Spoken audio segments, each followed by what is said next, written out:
ਲਓ ਸਰਕਾਰ ਸ਼ਬਾਜ਼ ਸ਼ਰੀਫ ਸਾਹਿਬ ਫਰਮਾ ਰਹੇ ਆ ਕਿ ਘੜੀ ਚੋਰ ਨੂੰ ਤੁਸੀਂ ਵੋਟ ਦੇਣਾ ਜਾਂ ਖਿਦਮਤਗਾਰਾਂ ਨੂੰ।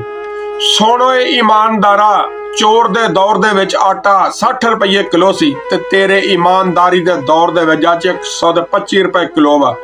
ਸੁਣੋ ਇਮਾਨਦਾਰਾ, ਇਮਰਾਨ ਖਾਨ ਦੇ ਦੌਰ ਦੇ ਵਿੱਚ ਗੰਦਮ 1800 ਦੀ ਮਨ ਸੀ ਤੇ ਅੱਜ 4000 ਦੀ ਮਨ। ਸੁਣੋ ਇਮਾਨਦਾਰਾ, ਉਹਦੇ ਦੌਰ ਦੇ ਵਿੱਚ ਘਿਓ 400 ਰੁਪਏ ਕਿਲੋ ਸੀ, ਅੱਜ ਤੇਰੇ ਦੌਰ ਦੇ ਵਿੱਚ 500 ਦਾ ਕਿਲੋ ਵਾ। ਸੁਣ ਇਮਾਨਦਾਰਾ, ਉਦੋਂ ਪੈਟਰੋਲ 149 ਦਾ ਲੀਟਰ ਸੀ ਤੇ ਅੱਜ ਪੈਟਰੋਲ 225 ਦਾ ਲੀਟਰ ਆ। ਸੁਣ ਇਮਾਨਦਾਰਾ, ਡੀਜ਼ਲ 145 ਰੁਪਏ ਲੀਟਰ ਸੀ ਤੇ ਅੱਜ 250 ਰੁਪਏ ਲੀਟਰ ਡੀਜ਼ਲ ਆ। ਉਦੋਂ ਡਾਲਰ 178 ਦਾ ਸੀ, ਅੱਜ ਤੁਹਾਡੇ ਇਮਾਨਦਾਰਾਂ ਦੇ ਦੌਰ ਦੇ ਵਿੱਚ 245 ਦਾ ਵੀ ਨਹੀਂ ਲੱਭਣ ਡਿਆ। ਬਿਜਲੀ ਦਾ ਯੂਨਿਟ ਗਰੀਬਾਂ ਨੂੰ 18 ਰੁਪਏ ਯੂਨਿਟ ਮਿਲ ਰਿਹਾ ਸੀ, ਅੱਜ ਇਮਾਨਦਾਰਾਂ ਦੇ ਦੌਰ ਦੇ ਵਿੱਚ 56 ਰੁਪਏ ਦਾ ਯੂਨਿਟ ਆ। ਸੁਣੋ ਇਮਾਨਦਾਰਾਂ, ਉਦੋਂ ਯੂਰੀਆ ਖਾਦ ਦਾ ਥੈਲਾ 1700 ਦਾ ਸੀ ਤੇ ਅੱਜ 2400 ਵੀ ਨਹੀਂ ਲੱਭਣ ਡਿਆ। ਸਿਹਤ ਕਾਰਡ ਉਹ ਤੁਸੀਂ ਬੰਦ ਕਰ ਦਿੱਤਾ। ਗਰੀਬਾਂ ਦਾ ਵਫਾਕ ਵੱਲੋਂ 12000 ਰੁਪਇਆ ਸੀ, ਉਹ ਵੀ ਤੁਸੀਂ ਬੰਦ ਕਰ ਦਿੱਤਾ। ਲੰਗਰਖਾਨੇ ਚਲਾ ਰਿਹਾ ਸੀ, ਤੁਸੀਂ ਬੰਦ ਕਰ ਦਿੱਤੇ। ਪਨਾਹਗਾਹਾਂ ਚਲਾ ਰਿਹਾ ਸੀ, ਤੁਸੀਂ ਬੰਦ ਕਰ ਦਿੱਤੀਆਂ।